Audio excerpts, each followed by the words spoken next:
you come home and you want to play some simple video games. But you also come home to an error message on your Call of Duty game. So, like most people, you find yourself browsing YouTube looking for a solution, but none of them seem to work. So what's the next step? Well, what we can do here is we're going to make a few quick tweaks in the router to ensure this doesn't happen again. And it's a very simple fix that will take a matter of minutes. So before we start, there's a few things you're going to need. We're going to need the default gateway to access your router, and what that's going to allow us to do is actually make changes to the router. And we're also going to need the IP address of your console. Now don't fear, I'm going to put both of them up on the screen right now, and once you have them, come back to the video and we'll move on to the next step. So now that you have those two pieces of information you need, the next thing we're going to do is go back to our browser here and log into our router. So I'm just going to go ahead and do that. Yours is probably going to be a different password too. If you haven't done that, I strongly encourage you to change the router password. That is a total security threat. But that's another video. We're not going to worry about that. So once everything's in there, once you're logged in, we are going to go ahead and make those changes. So when you log in, I'm using Eris. Yours is probably different. Like there's Linksys and NetDoom, all those. Anyways, so along the top or side, depending on your router, you're going to see different settings. So we have basic setup, WAN setup, LAN setup, wireless, blah, blah, blah. We're going to be looking for the firewall tab. So once you find that, click on it. It's going to bring you to the firewall pane here. And along the left, we're going to see a few different settings. We're going to see firewall settings, virtual server settings, a bunch of different ones. We want virtual server / port forwarding settings. So when we click on that, we come to something similar to this depending on your router. And what this is going to allow us to do is create an exception in the router that's going to allow data to be forwarded to a certain device on your network. In this case, it's the PS4 or Xbox One, depending what console you're using. And the next step is we're going to the ports we're going to need to forward to the console to ensure that all data from the PS server is getting to our console and our game for the optimum connection. So on this website here, it'll also be linked. We have a list of the different consoles and their respective ports. So these ports are again used to carry data like the actual gameplay, just all the settings to be forwarded so you can access your profile and game online with other people. So we're going to be focusing on the PS4 tab here. So what we're going to do is actually put these ports in an exempted column here to allow the data to go through. So it's pretty self-explanatory. I'm gonna go ahead and do a few for example, and then I'll leave it to you guys. And when you're done, we will go and test it on our console and make sure everything's up and running, and you'll be all set. So we're just gonna pick a few ports here. Oh, I should also mention port 80 and 443. Port 80 is the default port for internet stuff, and port 443 is for secure internet connections. So these are all both enabled by default, so you don't have to worry about putting those in the exempted column there. So we can just go right ahead and start with 1935. And when we do this, on the virtual server and port forwarding tab, we're just going to simply click add, and this dialog box, or again, something similar on other routers, is going to come up. I always recommend putting in a description so that if you were to go back into your router and you see these random list of ports, you're going to be able to identify it and go, oh, okay, that's what I needed it for. So we're going to go through this now. So the port we're going to be using, again, if you want to double check, just go back to this page here and it will have the list. So we're going to use 1935. There's TCP and UDP. I strongly recommend opening it up on both protocols, just because UDP is older TCP is the one that's used now, but just in case, you know, there's like an outage, you never know.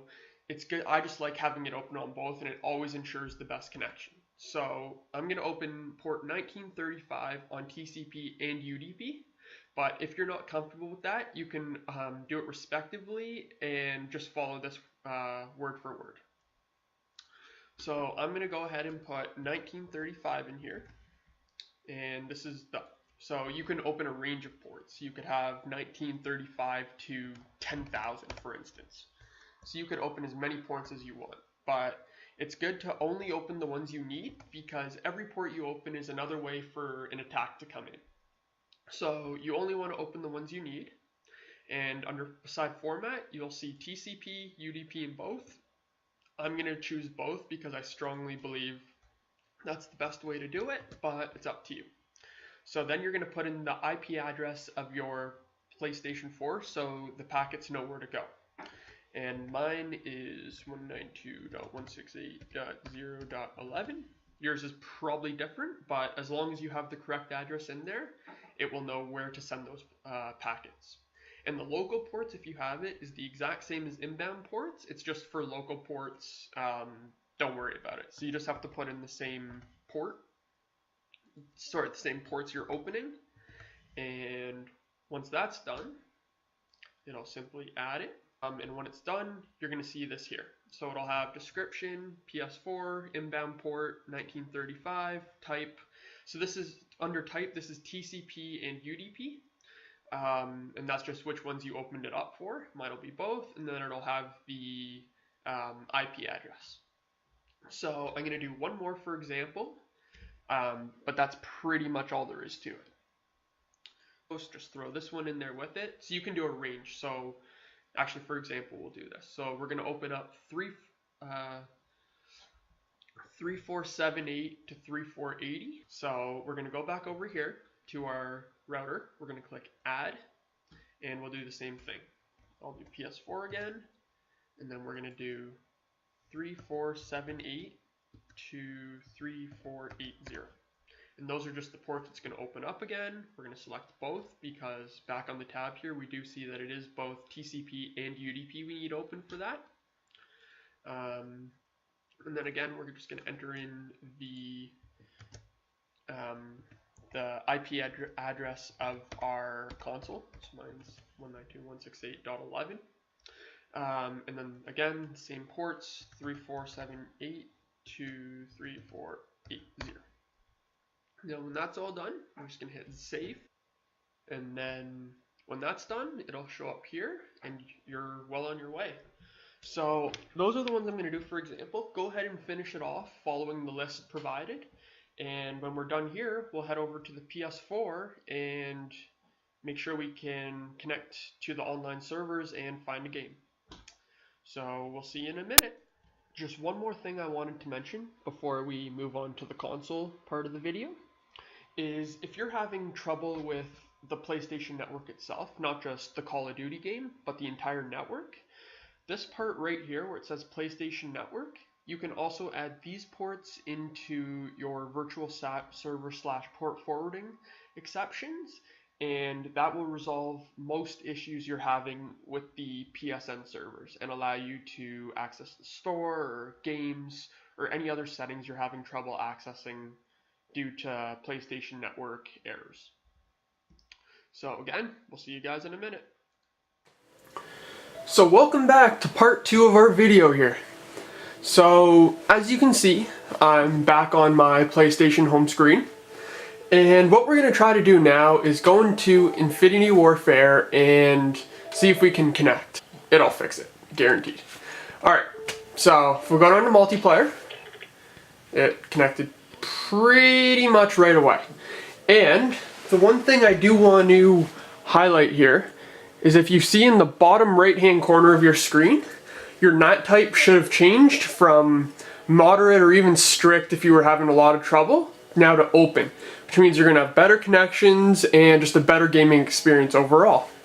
And the other thing I wanted to mention that I forgot to mention in the earlier part is now if we go back home, the other thing you can notice is you're probably going to have an easier time connecting to the PlayStation Network, because alongside opening up the ports for Call of Duty, we also opened a few ports to help with the PSN packets, which again is going to make anything you do on the PSN side of things a lot easier and a lot smoother.